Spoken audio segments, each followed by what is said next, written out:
with it. Just so we are clear, Democrats, radical leftists, they want to bring a deported, accused white beater, illegal immigrant that two judges have determined has gang ties to MS-13, which is now slated as and designated as a terrorist organization. Back to this country. You stick it to Donald Trump. You go right for that. Now, could the Democratic Party get any dumber, any more, frankly, stupid? Now, keep in mind, according to a CNN poll, the majority of the American people want all illegal immigrants deported. Every single solitary last one of them. Take a look. Deport all undocumented immigrants. Voters favoring the government trying to deport all 11 million of them. Back in 2016, just 38% of voters wanted the government to try to deport all 11 million undocumented immigrants. Compared to where we are in 2025, 56% the majority. The American people have come a long way on this issue. They even forgot the extra 12, 14 unvetted Biden-Harris illegals. They should update their numbers. Now, this should not be that hard. Don't break our laws. Respect our country, our borders, our sovereignty. Certainly don't hurt our people. And as a country, we need to vet people. We need to know that you're not a terrorist or have terror ties. We need to know that you don't have health issues. We need to know that you're not going to be a financial burden on the American people.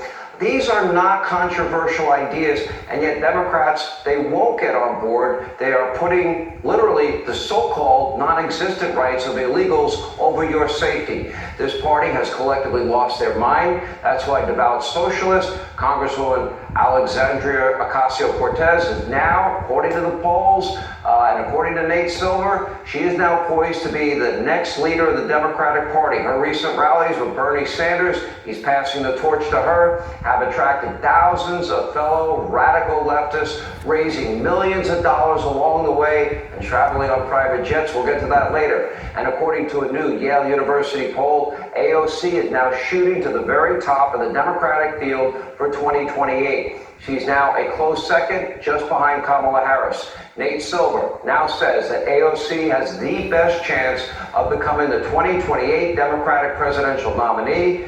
But don't forget, AOC is the most radical and extreme and far left socialist who now wants the government to control all means of production, redistribute private property, cradle to grave, womb to the tomb. She wants that Green New Deal more than anyone else in D.C.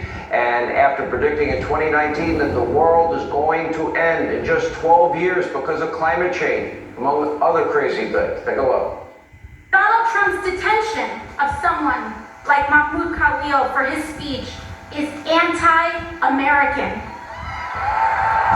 And we demand his release. Together, these bills not only stop climate change, they tackle the intersecting crises of climate, economic inequality, and racial justice. Medicare for all would save the American people a very large amount of money. Capitalism has not always existed in the world, and it will not always exist in the world. Maybe we shouldn't be eating a hamburger for breakfast, lunch, and dinner. You made more than $10 million in 1 year. Your $10 million and $1 gets taxed at 70%. The world is going to end in 12 years if we don't address climate change. And your biggest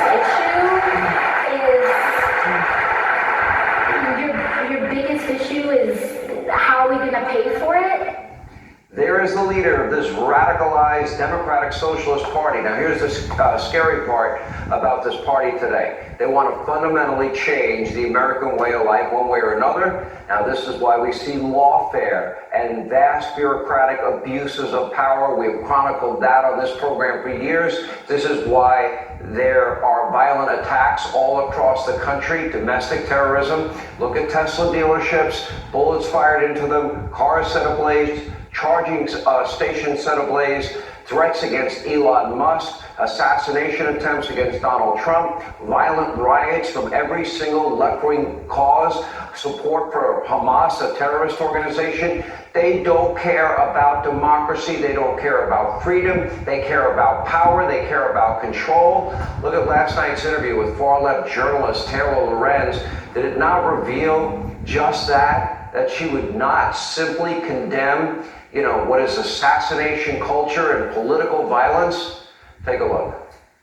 Taylor, do you condemn people that call for assassination. You're gonna ask if I condemn Hamas next. This is crazy. I would love for you to acknowledge what I'm actually saying, Sean, and we seem to be talking past each other. I want to talk about the fact that half of all adults pay for delayed care gets a cost. We need to talk about that 70% of Americans, by the way, believe that the insurance company practices are responsible in part for Thompson's death. These are signs of an unhealthy... You want to put a rationalization. I am saying anybody that wants to assassinate